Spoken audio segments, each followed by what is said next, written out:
Super, normalement ça marche.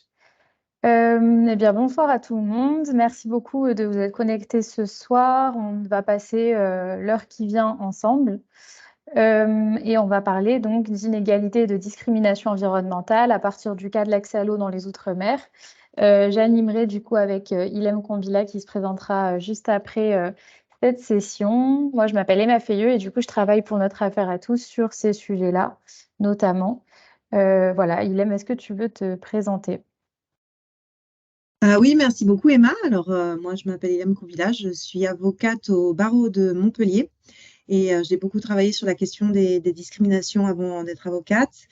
Et donc, voilà, j'ai en tout cas soutenu cette action et j'ai représenté Notre Affaire à tous et aussi Mayotte à soif et l'ensemble des requérants dans le recours qu'on a porté à Mayotte en urgence concernant l'accès à l'eau pendant la crise qu'a subie Mayotte cette année, l'année précédente. Et donc, voilà, je suis ravie d'être là ce soir et de pouvoir vous présenter un petit peu voilà, cette action, comment elle s'est développée et pour parler des discriminations environnementales, qui est un sujet qui est extrêmement important déjà pour Notre Affaire à tous et qui mérite d'être porté devant les juridictions françaises à plusieurs niveaux. Voilà, donc j'espère qu'on va s'amuser. N'hésitez pas à nous couper, hein, parce qu'on a évidemment à dérouler et le temps est très court. Et on a évidemment toujours beaucoup de choses à dire, beaucoup d'envie de parler, parler, parler, surtout quand on est avocate. Mais voilà, n'hésitez pas à lever la main, à prendre la parole, à demander des explications si jamais c'est pas suffisamment clair. Je peux peut-être commencer par vous dire justement de quoi on va vous parler aujourd'hui. Donc, Ilham et moi, parler pour voilà, 30-40 minutes et ensuite on aura le temps de répondre à vos questions ou d'échanger avec vous sur les points qu'on aura abordés ou sur les questions que vous aurez. On parlera, alors je vais déjà commencer par vous parler du contexte et de l'émergence, enfin du contexte de l'émergence de cette réflexion sur les inégalités et les discriminations environnementales. Pourquoi est-ce qu'on a travaillé sur ce cas de l'accès à l'eau potable dans les Outre-mer? Euh, Ensuite, je vous parlerai un petit peu de ce que c'est qu'une inégalité environnementale, dans quel contexte historique ces réflexions ont émergé. Et Ilham ensuite prendra la main pour vous parler du droit à un environnement sain. Et donc, sur ces deux jambes, inégalité environnementale, droit à un environnement sain, comment est-ce qu'on a développé une réflexion sur ce concept, ce raisonnement de la discrimination environnementale. Voilà, c'est le programme du jour. Et du coup, on peut passer directement à la première partie. Et donc, je vais commencer. Voilà, c'est le programme que je vous présentais juste avant. Et donc, on peut avancer. Voilà, comment est-ce qu'on est arrivé à ces réflexions-là? Euh, donc tout d'abord, voilà, on voulait, enfin, c'était important pour nous de vous recontextualiser ce projet et ces réflexions dans leur cadre méthodologique. La volonté initiale qui a occupé d'abord Ilem, puis moi et tout un groupe de personnes, c'était celle d'incarner l'engagement de Notre Affaire à tous contre les inégalités climatiques environnementales, qui est un sujet qui est travaillé par l'association depuis sa création, qui est représenté dans tout un tas de supports, de contenu qui est produit et partagé régulièrement, mais donc d'incarner tout ce travail-là sur le terrain contentieux. Mais pour ça, de le faire dans une démarche particulière, une démarche décoloniale notamment. Le but, c'était à la fois de développer du contenu sur le fond. Donc, on a fait tout un tas de recherches avec l'aide d'une stagiaire, Zoé, qui est travaillée auprès d'ILEM pendant plusieurs mois pour voilà, avoir le contenu, le cadre juridique, réglementaire sur l'état du droit en matière d'accès à l'eau, sur les contentieux qui avaient déjà été engagés, etc. Et surtout, ensuite, et en même temps, en fait, en parallèle, de compléter ces apports qu'on pouvait développer sur le cadre de l'action par des échanges avec les acteurs de la société civile, donc les collectifs locaux de plusieurs territoires d'outre-mer. Donc, on a pu échanger avec des gens en Guadeloupe, en Martinique, en Guyane, à Mayotte, à La Réunion, etc. Et donc tout ça, ça nous a permis d'avancer sur des réflexions contentieuses, de voir comment est-ce que notre affaire à tous pouvait se projeter sur le sujet, avec quels fondements, donc c'est de ces fondements dont on va vous parler aujourd'hui, Et du coup, voilà, où est-ce qu'on pouvait être le plus utile. Tout ça, ça nous a conduit à défendre en novembre et décembre 2023, il y a quelques semaines, un référé liberté aux côtés de l'association Mayotte à soif relatif à la crise de l'eau à Mayotte, dont je vais reparler juste maintenant. On peut passer à la prochaine slide. La situation à Mayotte, quand on a commencé à travailler dessus, donc l'année dernière, il y a à peu près un an, un peu moins d'un an, c'est que à la suite de la fin de la dernière saison des pluies, donc à peu près en mars 2023, il y a un an, les habitants et habitantes de Mayotte ont fini l'année au rythme des coupures d'eau potable qui étaient organisées par la préfecture sur l'île. Donc on était à 16 heures de coupure par jour à l'été 2023. À 2 jours de coupure sur 3 à partir de septembre. Et on est arrivé en octobre où c'était un accès de 18 heures à l'eau courante tous les 3 jours pour les personnes qui avaient la chance que ces tours d'eau soient respectés. Donc, il faut savoir qu'à Mayotte, l'île dépend à 80% de ses usages en eau sur la pluie, donc les retenues collinaires et donc les variables de pluie. Et sauf qu'en fait, en raison du coup d'une sécheresse historique qu'a subie l'île l'année dernière, les retenues collinaires ne se remplissaient plus. Et donc, on était dans une dynamique déjà où Mayotte, depuis 30 ans, perdait l'équivalent de 40% de ses précipitations. Et on est arrivé donc, avec ça rajouté au délabrement des infrastructures en eau, à une situation où les retenues collinaires étaient remplies à 6 et 10% à certains moments de l'année. Donc on s'est retrouvé, Mayotte s'est retrouvé en situation de pénurie d'eau potable au regard des critères qu'on a utilisés pour déterminer les besoins élémentaires d'un Français ou d'une Française, qui sont évalués à 100 litres par jour par personne. À Mayotte, on était à 80 litres par jour par personne en moyenne, et ça c'est sur l'aspect quantitatif. Sur l'aspect qualitatif, la majorité des masses d'eau de l'île étaient dans un état écologique mauvais ou médiocre. Et l'ARS, régulièrement, on le voit de toute manière là sur les photos, au vu de la couleur de l'eau, publie régulièrement des communiqués de non-conformité de l'eau à certains moments qui étaient contaminés au plomb. Donc on était sur des pollutions aussi très importantes sur l'aspect qualitatif. Et donc tout ça a mené logiquement à des conséquences sanitaires et sociales très fortes. On avait donc une forte épidémie évidemment de gastroentérite, qui aggrave aussi le risque d'épidémie de choléra, d'hépatite A, etc. Et donc, l'Agence nationale de santé publique avait évoqué à ce moment-là une menace sanitaire importante dans un contexte où déjà l'île plus manque de soignants et de soignantes. 45% des habitants et habitantes renoncent aux soins. Donc voilà, on était dans une situation sanitaire très préoccupante, enfin même grave. Et la crise n'était pas seulement sanitaire, puisque on se rend évidemment compte que c'est la dignité humaine à ce moment-là qui est remise en question. Plusieurs écoles et lycées fermaient régulièrement, donc les élèves étaient accueillis soit quelques minutes, enfin quelques heures, et puis l'école fermée parce qu'en fait il n'y avait plus d'eau potable.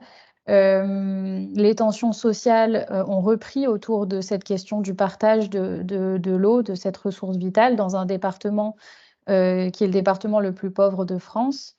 Et donc, les factures d'eau augmentaient, même quand il y avait des coupures, parce qu'avec la circulation d'air dans les canalisations, pardon, ça faisait gonfler les factures d'eau. Donc voilà, on imagine donc assez facilement les atteintes aux droits fondamentaux qui ont résulté de cette crise, et ces atteintes aux droits fondamentaux des Mahorais et des Mahoraises ont été reconnues par le Conseil d'État en décembre 2023. Donc on en était là, et face à ça, ce qu'on a également cherché à documenter et cherché à surtout remettre en question, c'est la politique du gouvernement, à la fois alors au départ sur justement un peu l'historique politique, administratif qui a mené à cette situation, mais aussi en l'occurrence dans le cas du référé liberté, les politiques de réponse à la crise qui ont été déployées ou pas été déployées. En pratique, les mesures qui ont été mises en place par le gouvernement l'année dernière se sont faites sans planification ou coordination communiquée aux habitants. Donc, on avait des mesures qui tombaient régulièrement, la distribution d'1 litre par jour par personne, la consigne de ne pas remplir les piscines et les jacuzzis. Bon, le chiffrage, le cadre de ces mesures restait flou, ne correspondait pas à une réponse claire pour nous de sortie de crise. Et surtout n'était pour certaines pas légale, puisque par exemple, pour les points de distribution de bouteilles d'eau, plus de 10 000 personnes dépendaient de un point de distribution, alors qu'on a déjà eu des décisions sur des camps de réfugiés notamment, où c'est déjà 6 000 personnes pour un point de distribution étaient considérées comme trop important. Donc, on avait quand même estimé qu'avec toutes les mesures qui étaient déployées par le gouvernement fin novembre 2023, les besoins qui restaient à combler étaient à environ 34 millions de litres par jour. Donc, on était voilà, assez loin du compte. Et pour passer à la slide suivante, pour terminer un peu sur cet exposé du contexte de toutes ces réflexions, c'est que si la situation mahoraise est quand même très caractérisée, comme vous le voyez, elle n'est malheureusement pas isolée. La coalition eau rappelle un constat, c'est que les Outre-mer auraient 40 ans de retard dans la mise en œuvre de la politique de l'eau et de l'assainissement. Donc voilà, c'est à la fois des problèmes quantitatifs, qualitatifs, des problèmes de surtarification, comme je l'ai illustré avec Mayotte, mais qu'on retrouve dans d'autres territoires, notamment de façon très importante en Guadeloupe, alors même que ces territoires sont par ailleurs plus vulnérables que le territoire hexagonal et que certaines de ces problématiques, par exemple en Guadeloupe, les pollutions de l'eau par le pesticide chlordécone sont elles-mêmes dues à des politiques historiques, discriminatoires, comme on va en reparler. Et donc, au-delà de cette situation d'inégalité entre les Mahorais et Mahoraises et les habitants de la métropole, cette situation, elle était pour nous révélatrice d'une attitude discriminatoire de l'État français envers ces territoires ultramarins, à la fois dans l'historique structurel qui a mené à cette situation et dans la réponse à la crise. En fait, c'est l'idée de se dire que jamais on pourrait imaginer en France hexagonale qu'un département puisse connaître une telle pénurie d'eau sans que l'État en fasse une priorité absolue. Enfin, à la fois voilà, dans ce qui a mené à la crise et dans la réponse à la crise. Et donc, c'est ce raisonnement-là qu'on va vous présenter donc, dans le temps qui nous reste. Et donc, peut-être pour faire du coup, pour entamer un peu, en fait, il y a 2 jambes à ce raisonnement sur la discrimination environnementale. On peut passer à la slide suivante. La première, c'est sur les inégalités environnementales et la seconde sur le droit à un environnement sain. Donc, n'hésitez pas hein, si vous avez des questions au fur et à mesure. Tout d'abord, voilà, pour commencer sur un peu le cadre théorique qui nous a inspirés, qui nous nourrit dans ces réflexions sur les inégalités et les discriminations environnementales, c'est celui du mouvement de la justice environnementale. Le changement climatique, on le perçoit souvent comme une menace globale qui affecte de manière égale toute la population. Et pourtant, bon, alors on le sait de plus en plus, mais on a de nombreuses études, des rapports, etc., qui démontrent qu'il affecte plus durement certaines populations. C'est très visible, évidemment, au niveau mondial entre les pays. Dans les pays dits du Sud, à partir des années 80, on a cette requête d'une action juste au niveau international pour préserver le climat, avec la question d'une dette écologique et climatique qui pourrait s'imposer aux dirigeants des pays du Nord, avec donc tout le concept en droit international de l'environnement le principe de responsabilité commune mais différenciée. Et à l'intérieur des pays, on a aussi ces réflexions-là, avec notamment donc, le mouvement de la justice environnementale qui émerge également dans les années, fin des années 70, au début des années 80, construit par les communautés noires aux États-Unis et qui vont dénoncer l'inégalité d'exposition aux pollutions d'une Amérique qui est très industrialisée à ce moment-là. Et donc ce mouvement, il va montrer que les préjudices environnementaux et sanitaires tendent à se cumuler avec différentes formes d'inégalités socio-économiques. J'ai une petite citation que je vais vous lire. C'est un professeur donc, de l'Université de New York, le professeur Dale Jamieson, qui résume la situation et donc qui dit, je cite, « Les pauvres souffrent de façon disproportionnée de la pollution environnementale produite par la société dans son ensemble. Les inégalités écologiques recoupent les inégalités sociales. » Et donc, au centre de la question de la justice environnementale, il y a le constat essentiel selon lequel une minorité s'est approprié les aménités communes du milieu tout en exposant la majorité aux effets de la dégradation de l'écosystème. Fin de citation. Mais donc, ce que le mouvement pour la justice climatique et justice environnementale va ajouter au courant plus classique de l'écologie, c'est les questions plus éthiques et politiques de, au-delà des atteintes à l'environnement, qui est atteint qui subit les atteintes ou les effets de ces atteintes à l'environnement et pourquoi est-ce que c'est les décisions qui conduisent à ces atteintes à l'environnement sont prises. On a évidemment de nombreuses grilles d'analyse pour étudier ces questions-là, depuis les années 80 évidemment. Et une d'entre elles consiste à identifier 3 catégories d'injustices que subissent certaines populations et qui résultent de facteurs environnementaux. La première, ce sont les injustices distributives. Donc, typiquement, c'est de dire comment est-ce qu'on est exposé plus ou moins à des problèmes environnementaux. Et on verra, Ilham en reparlera ensuite, mais effectivement, c'est celles qui sont les plus caractérisées. Mais on a aussi les injustices participatives et les injustices symboliques qui sont plus de l'ordre du politique. Et donc, c'est le fait que, voilà, on a moins, enfin, selon le type de population, on peut avoir moins accès aux décisions environnementales, à la représentation politique, etc.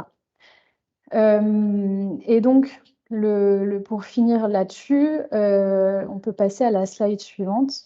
Ce mouvement de la justice environnementale, il va coïncider avec l'apparition des notions d'inégalité climatique et d'inégalité environnementale, qui sont à distinguer, bien qu'elles se rejoignent, on le voit en tout cas pour les situations des territoires d'outre-mer. Donc tout d'abord, on peut parler d'inégalité quand elle peut préexister en fait une égalité à tout acte ou agissement d'autrui. Donc c'est voilà l'idée des facteurs naturels ou des facteurs environnementaux dans ces cas-là. Mais donc c'est le fait de dire qu'un groupe détient des ressources ou exerce des pratiques ou a accès à des biens et services qui sont socialement hiérarchisés. Donc c'est pas juste une différence, il y a une hiérarchie par rapport à d'autres groupes. Et donc, on a les inégalités climatiques et les inégalités environnementales qui recoupent des facteurs naturels ou des facteurs environnementaux avec des facteurs sociaux, donc en fait, avec des facteurs qui dépendent de structures sociales inégalitaires. Voilà, pour terminer un petit peu là-dessus. Et donc, pour l'économiste, notamment Éloi Laurent, il a beaucoup parlé d'inégalité environnementale par rapport à un inégal accès à un environnement sain, comme l'a fait la géographe que j'ai citée sur le support de présentation, Syria Emelianov. Et donc, je laisse la parole à Ilham pour nous parler de la deuxième jambe de ce raisonnement, qui est basée justement sur ces développements du droit à un environnement sain. Oui, alors c'est très important de parler du droit fondamental à un environnement sain parce que ce droit fondamental à un environnement sain est un élément juridique sur lequel on peut s'appuyer dans le cadre d'un recours qui permet justement d'aller agir contre les inégalités et les discriminations environnementales.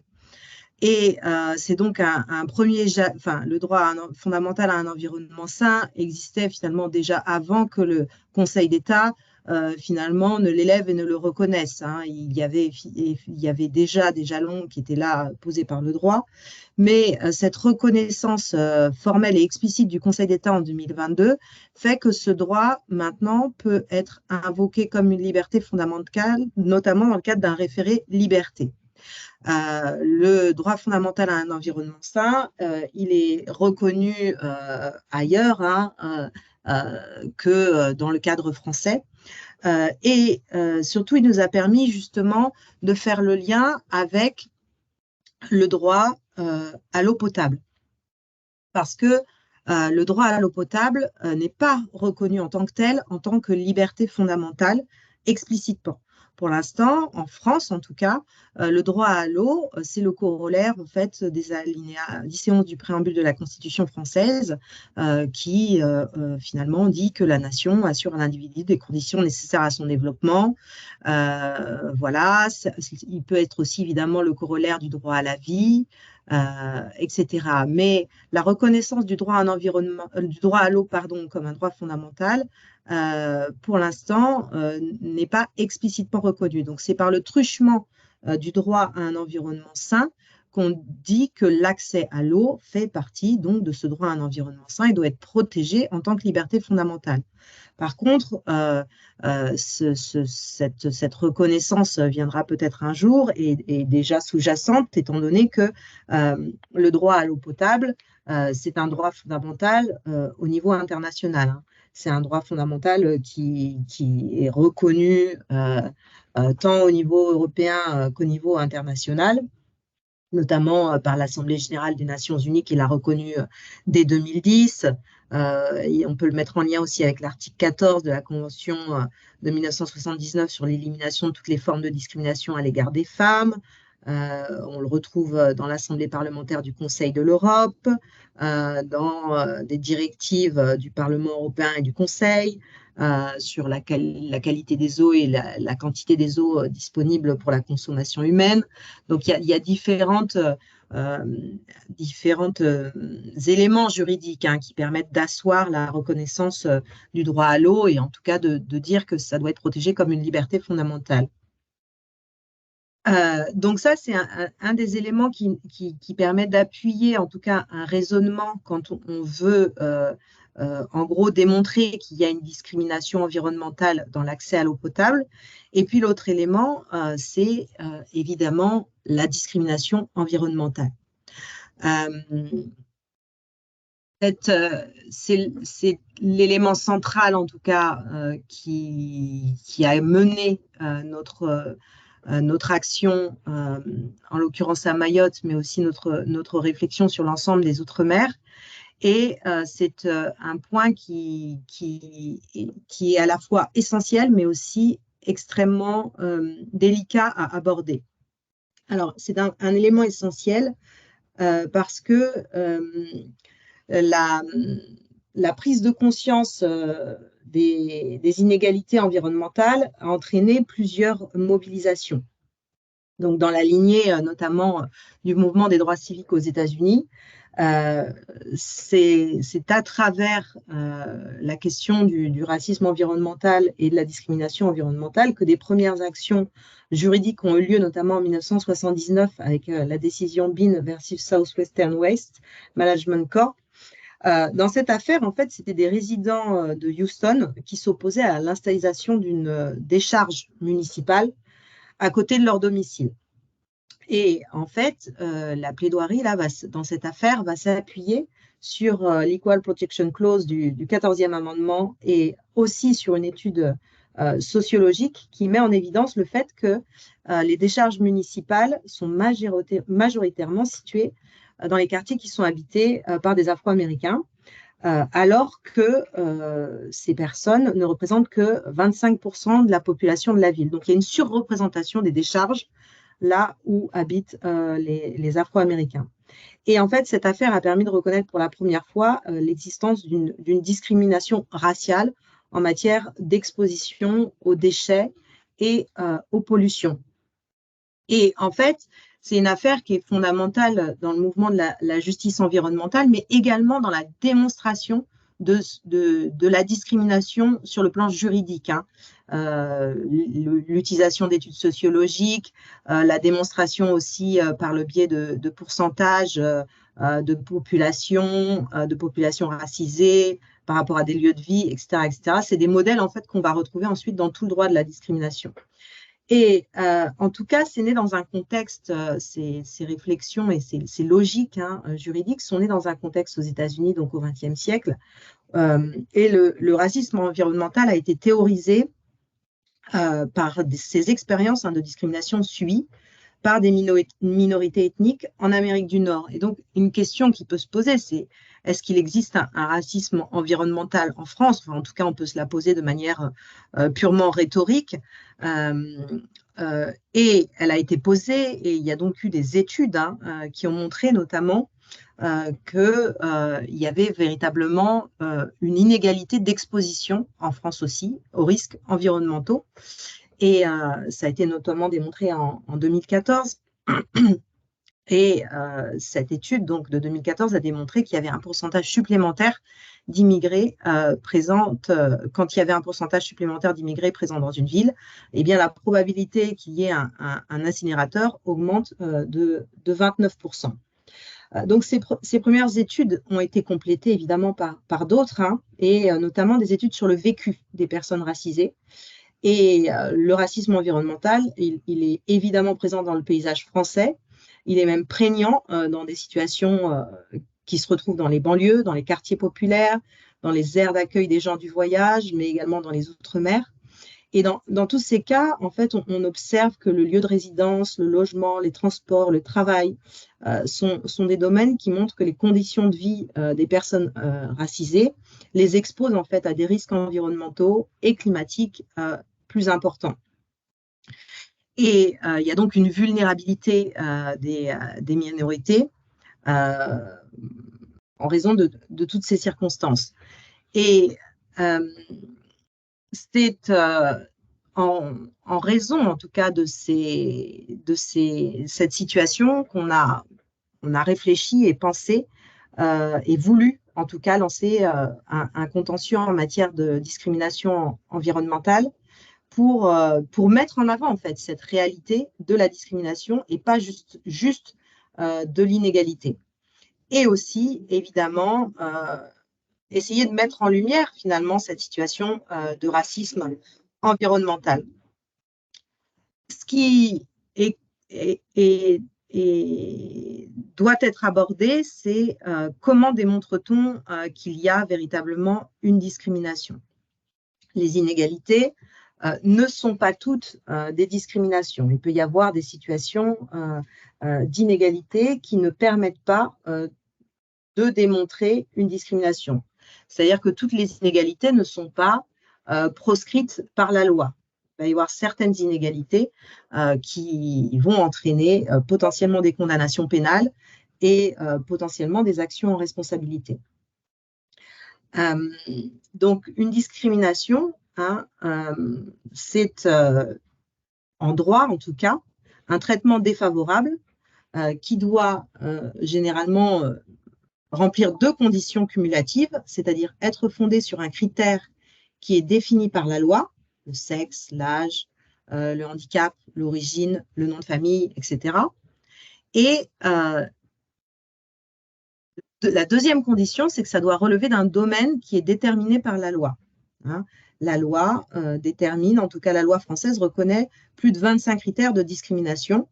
Et donc, défavoriser une personne en raison de son origine, son sexe, son âge, son handicap, etc., est interdit par la loi, et notamment les conventions internationales auxquelles adhère la France. Et une fois qu'on a défini la discrimination, il faut savoir qu'il y a des discriminations qui peuvent être directes et d'autres discriminations qui peuvent être indirectes. Que la discrimination soit directe ou indirecte, elle est interdite. Simplement, une différence fondamentale, c'est qu'une discrimination indirecte pourra être justifiée. Donc, une discrimination directe, elle peut être volontaire, mais elle peut aussi se produire sans aucune intention particulière de désavantager. Par contre, si on veut aller sur le plan pénal et soulever pénalement une discrimination, il faudra quand même démontrer la volonté de la personne qui discrimine. Et donc, une discrimination directe, c'est une situation dans laquelle une personne est traitée moins favorablement qu'une autre, alors que l'autre personne en question est dans une situation comparable ou identique. Alors qu'une discrimination indirecte, c'est un peu plus insidieux, c'est qu'il y a une disposition ou un critère ou une pratique qui, a priori, est neutre, hein, n'est pas discriminante, mais en réalité, cette neutralité va entraîner un désavantage par rapport à d'autres personnes. Donc là, j'ai mis quelques exemples de discrimination directe ou indirecte. C'est simplement pour essayer de vous expliquer, vous poser les bases du raisonnement qui a été le nôtre, en tout cas, concernant Mayotte. Parce que dans la situation de Mayotte et dans le cadre d'un référé en urgence, nous devions d'abord démontrer qu'il y avait une atteinte aux libertés fondamentales. Donc, c'est pour ça qu'on a d'abord démontré qu'il y avait une atteinte au droit à un environnement sain, une atteinte au droit à l'eau, mais évidemment à beaucoup d'autres droits, hein, l'accès à l'éducation, le droit à la santé, le droit à la vie, il y en avait tout un paquet là en l'occurrence. Et ensuite, il fallait, en tout cas dans notre raisonnement, pouvoir mettre en avant cette situation de discrimination. Donc, là, en l'occurrence, la situation de Mayotte invite plus à réfléchir aux discriminations indirectes. Parce que Mayotte, en fait, est dans une situation identique à l'ensemble des départements français.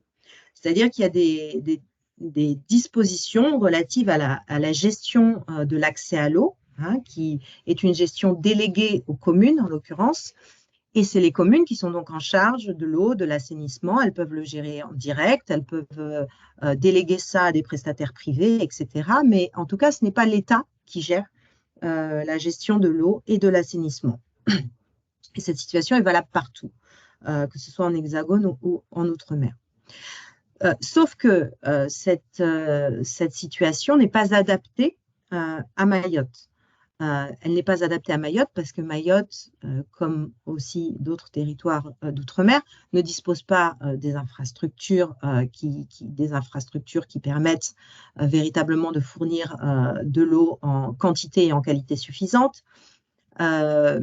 Mayotte ne dispose pas des ressources non plus humaines, des ressources peut-être aussi financières pour pouvoir faire face en fait à ses besoins en eau et ses besoins structurels pour fournir de l'eau potable. Et Mayotte est aussi dans une situation où la délégation qui a été faite par l'État ne s'est pas accompagnée d'un contrôle des opérateurs. Donc, il y a eu un manque de contrôle des opérateurs publics, hein, des collectivités, mais aussi, et des syndicats, mais aussi des opérateurs privés. Et donc, il y a eu des situations de non-respect des règles de la concurrence, potentiellement de corruption, etc., etc. Et l'État a été reconnu dans sa responsabilité finalement d'inaction de contrôle, ce qui démontre que en fait c'est un territoire où l'État aurait dû reprendre la main. Voilà, financièrement, en termes de ressources, en termes structurels, l'État aurait dû reprendre la main. Donc là, on est typiquement dans une situation où le traitement identique est défavorable à la situation territoriale parce qu'il aurait fallu un traitement différencié, notamment pour prévenir la situation d'urgence en cas de sécheresse. Et non seulement c'est le cas, mais en plus c'était prévisible. C'est-à-dire que l'État avait connaissance du risque de crise sanitaire, de crise à tous les niveaux, puisqu'il savait pertinemment que les infrastructures n'étaient pas suffisantes, que les réseaux n'étaient pas suffisants, que les ressources n'étaient pas suffisantes. Donc, on a en tout cas ce premier élément d'un traitement identique d'une situation différente qui est présent. Et puis, un des avantages qui repose sur un critère qui est défini par la loi, puisque le lieu de résidence, et là en l'occurrence le fait d'habiter sur une île de l'océan Indien, est un élément évidemment qui est très simple à démontrer. Et c'est bien donc le défaut de pilotage étatique qui entraîne une situation dans laquelle des personnes se retrouvent sans eau potable pendant des mois en période de sécheresse. Donc, il y a un désavantage évident puisque, en tout cas, l'atteinte aux droits fondamentaux est patente. Et donc là, c'est dans l'accès au service public de l'eau qu'on peut démontrer cette situation de discrimination environnementale dans la situation mahoraise. Et donc, c'est ce raisonnement qu'on souhaitait vous présenter aujourd'hui. Il peut évidemment s'appliquer à différentes situations. Là, c'est l'exemple de l'accès à l'eau qui est choisi, ou en tout cas qui est mis en lumière, mais c'est un raisonnement qui peut voilà, être porté par rapport à différentes situations.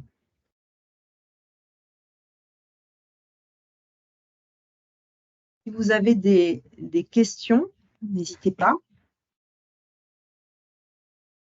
Merci, Hélène. En tout cas, oui, ce que tu présentais sur la discrimination indirecte, c'est vrai que c'est encore très peu connu, très peu utilisé à la fois mais par les collectifs requérants, mais aussi par les juridictions.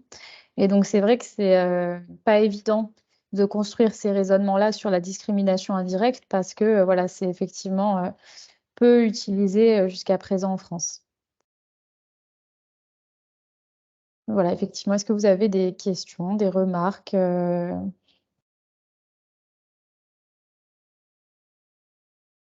soit dans le chat, sinon vous pouvez ouvrir directement vos micros, évidemment. Je vais peut-être enlever le mode plein écran. Oui, vas-y, vas-y. Merci.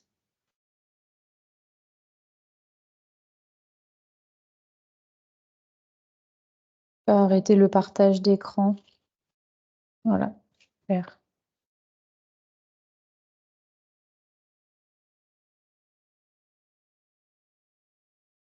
Pour l'instant, il n'y a pas de questions.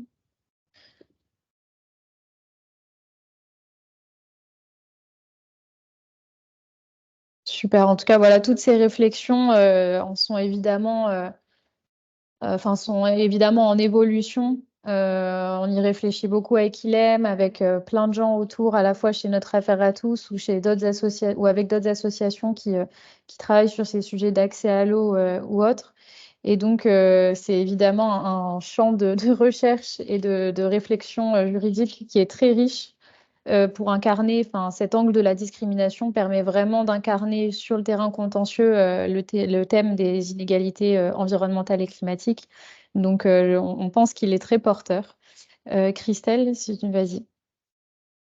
Oui, bonjour à toutes et tous. Merci pour vos présentations. Et alors, j'avais une petite question sur la prospective et le combat judiciaire.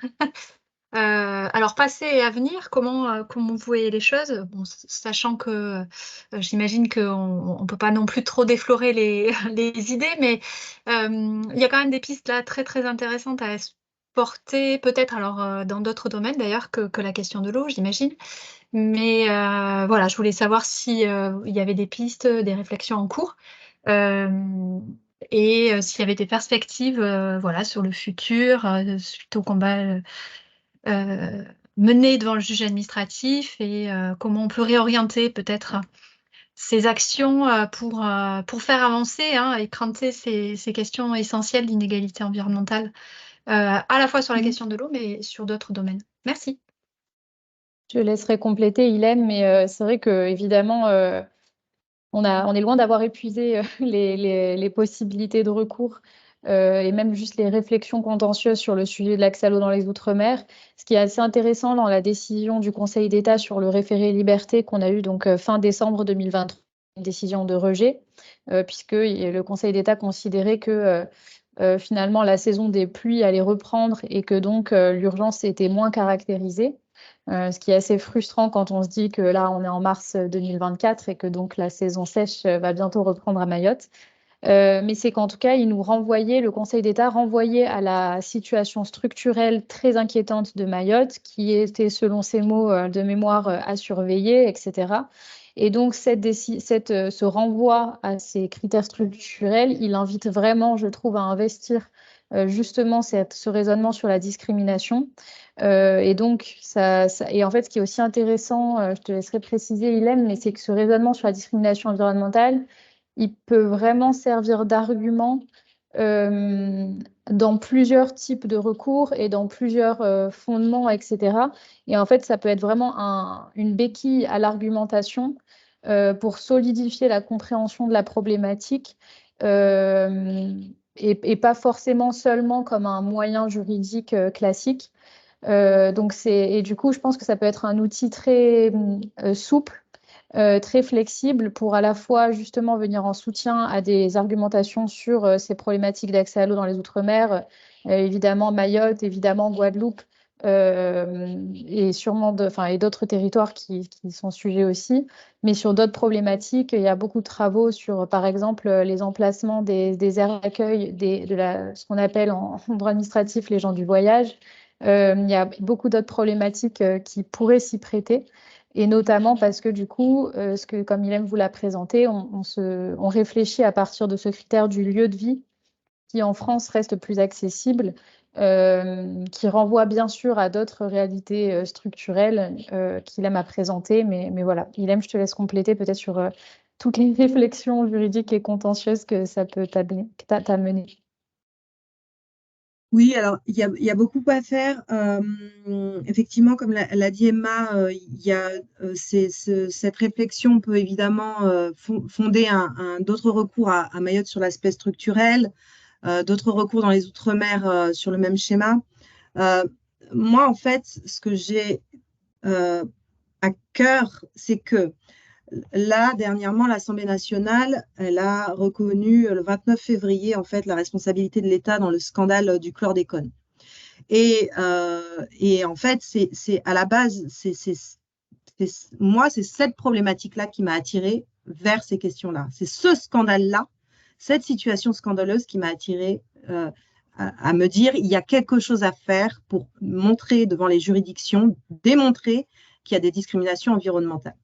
Et je me souviens d'avoir rencontré un ouvrier agricole qui s'était battu et il m'expliquait que pendant toutes ces années de combat, à un moment, la partie adverse disait, mais il n'y a pas plus de cancer en gros en Guadeloupe et en Martinique parce que les populations racisées sont majoritairement plus sujettes au cancer. Donc ça, c'est un argument, mais de racisme environnemental flagrant en fait. Et pour moi, en fait, il y a une situation qui est gravissime, en fait, en termes de discrimination environnementale et de discrimination environnementale fondée sur l'origine, la race et la situation des Outre-mer. À la base, c'est ça le raisonnement. Enfin, c'est ça, en tout cas, l'envie. Finalement, il y aurait d'autres moyens d'attaquer l'État. Il y a d'ailleurs beaucoup d'autres recours qui sont portés dans les Outre-mer ou ailleurs en matière sur ces questions-là. Mais l'argument, en tout cas, de la discrimination permet de mettre en avant des situations structurelles et héritées historiquement. Ça permet aussi de dérouler, en fait, cette réalité et de la mettre sur le devant de la scène et de la traduire en termes juridiques. Donc ça, c'est un point qui est quand même extrêmement important. Ne pas oublier, en fait, que derrière, il y a quand même une intention de mettre en avant des luttes et des combats, en fait, qui sont menés, mais plus sur le plan politique et social de reconnaissance d'une situation de discrimination autre. Et le deuxième point, c'est que sur les pistes contentieuses à venir, en fait, ne pas oublier quels sont les besoins en fait des personnes. C'est-à-dire que il y a beaucoup de recours en fait qui existent déjà et l'objectif n'est pas de porter à la place des autres en fait. Il faut véritablement que ce raisonnement puisse être mobilisé dans le cadre de luttes déjà existantes et qu'ils servent ces luttes. Donc, ça demande de prendre le temps de voir quelles sont les actions qui sont menées devant les juridictions en tout cas dans les Outre-mer sur l'accès à l'eau ou par rapport à différentes pollutions, mais également les actions, par exemple, qui sont menées par rapport aux gens du voyage ou par rapport aux personnes qui pourraient subir des pollutions dans les quartiers populaires, etc. Et de voir s'il y a véritablement une plus-value aussi, parce que même si c'est intéressant en termes de logique juridique et de porter un raisonnement, il ne faut pas non plus que ça, voilà, ça nuise à une action. Donc, c'est ça qui est aussi délicat. C'est-à-dire que c'est quelque chose de nouveau, c'est un nouveau raisonnement. Ça peut être une plus-value dans certaines situations. Ça peut permettre d'avoir voilà, un moyen supplémentaire. Il ne faut pas que ce moyen devienne contre-productif et il faut que ce moyen puisse être voilà, au service de la volonté des personnes concernées. Et donc, tout ça fait que même s'il y a des perspectives, en tout cas, pour le moment, dans notre réflexion, on en est à ce point méthodologique de préciser, d'affiner les perspectives au regard de ces éléments. Merci, Lem. On a 2 autres questions de Virginie dans le chat, je les lis. Quelle est concrètement la plus-value juridique à aller sur le terrain de la discrimination dans ces contentieux, soutien à argumentation, indemnisation ou autre? Et est-ce qu'une réflexion sur d'autres critères de discrimination pourrait être intéressante, âge, origine, handicap? Alors, il aime un peu parler de certains de ces aspects-là. C'est vrai que sur l'âge, on pourrait penser que, par exemple, quand on parle de génération future, en fait, on est un peu dans des cas de discrimination envers les générations futures ou en tout cas les jeunes personnes quand on parle de non-respect des engagements climatiques des États. Et ensuite, sur la plus-value juridique à aller sur le terrain de la discrimination dans ces contentieux, je te laisserai développer, Ilem, mais simplement, c'est vrai que en fait, les situations auxquelles enfin en tout cas qu'on traite là dans la situation des Outre-mer, celle dont je parlais par rapport aux gens du voyage, c'est des situations qui sont autorisées par la loi. Enfin, le fait que les communes gèrent l'eau, la compétence de l'eau, c'est prévu dans la loi. Par contre, les effets de cette politique légale, c'est de l'ordre de la discrimination. Et donc, de dénoncer ces effets-là permet de remettre en question ces politiques qui produisent donc des effets pervers très, très importants puisqu'on parle de remise en question de droits fondamentaux. Est-ce que, Ilem, tu veux peut-être développer sur cet aspect de la plus-value juridique? Tout de suite. La plus-value juridique, clairement, oui, c'est que quand le droit antidiscriminatoire français, c'est une traduction du droit européen. Donc, c'est la mise en application en droit interne de directives européennes.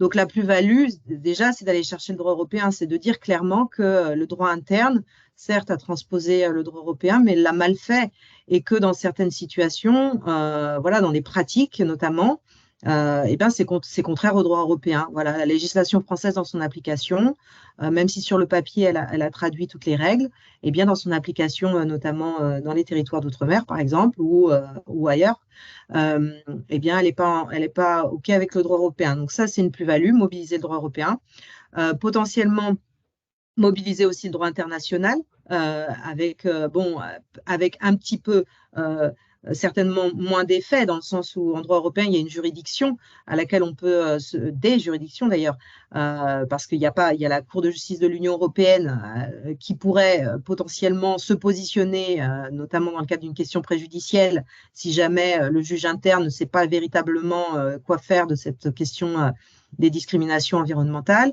Et puis, il y a quand même la Cour européenne des droits de l'homme qui pourrait être, elle aussi, prise à partie au moment de l'épuisement des voies de recours.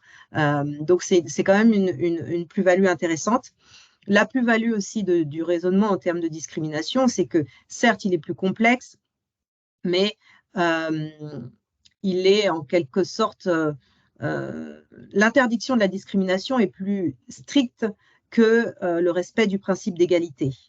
Notamment, voilà, en termes de principes et d'outils juridiques, une fois qu'on a démontré qu'il y a une discrimination directe, par exemple, automatiquement, on démontre qu'il y a quelque chose qui ne va pas, qui peut être qui peut constituer une faute dans le cadre de l'engagement d'une responsabilité, qui peut constituer en soi-même l'atteinte à un droit fondamental, etc.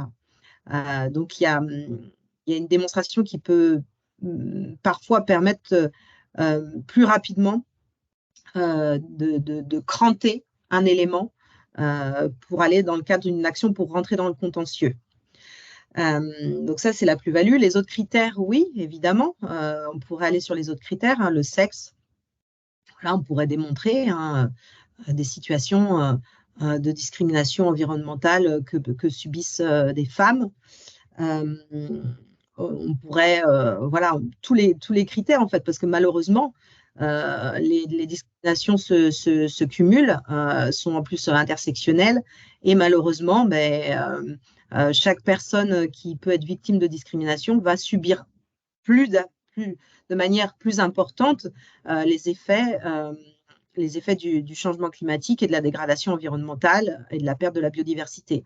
Donc, n'importe quel critère, a priori, peut être soulevé. Autre élément important qui est finalement une plus-value du raisonnement en termes de discrimination, c'est que, et ça on ne le connaît pas beaucoup, mais pour démontrer l'existence d'une discrimination, on peut utiliser des études sociologiques.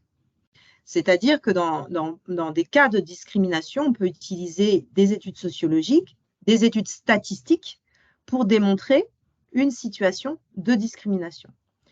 Et ça permet notamment parfois d'aménager la charge de la preuve.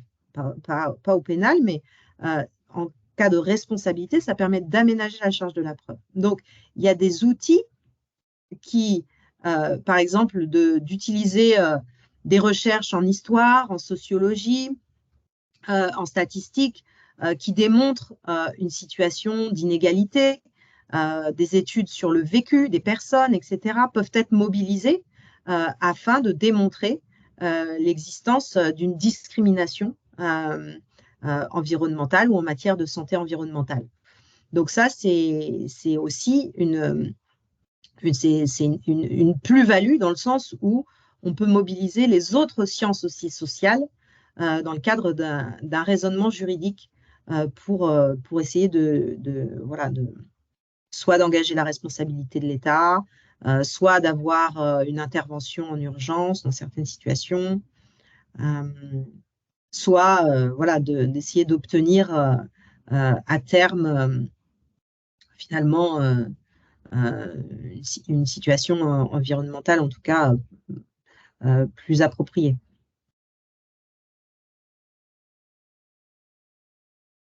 Merci Lem. Alors peut-être, alors il y a une question de Christelle. Pouvez-vous rappeler quels sont les recours encore en instance sur la situation de Mayotte?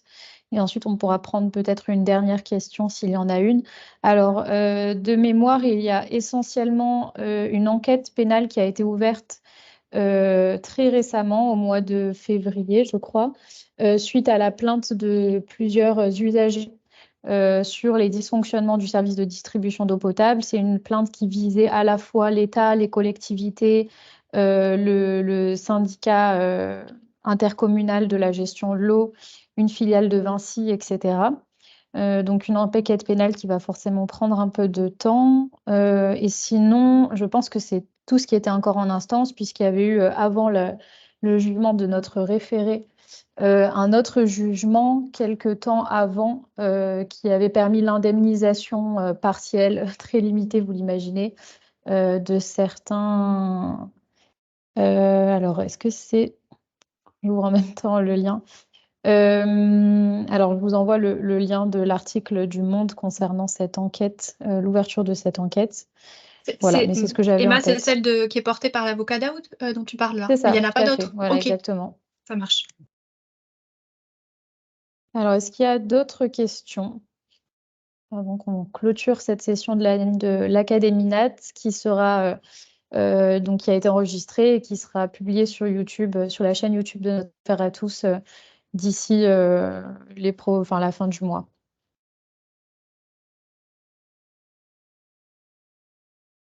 Pas Pas d'autres questions. En tout cas, n'hésitez pas à nous écrire, à Ilham et moi, si vous avez d'autres questions, d'autres réflexions qui vous viennent sur ces sujets-là.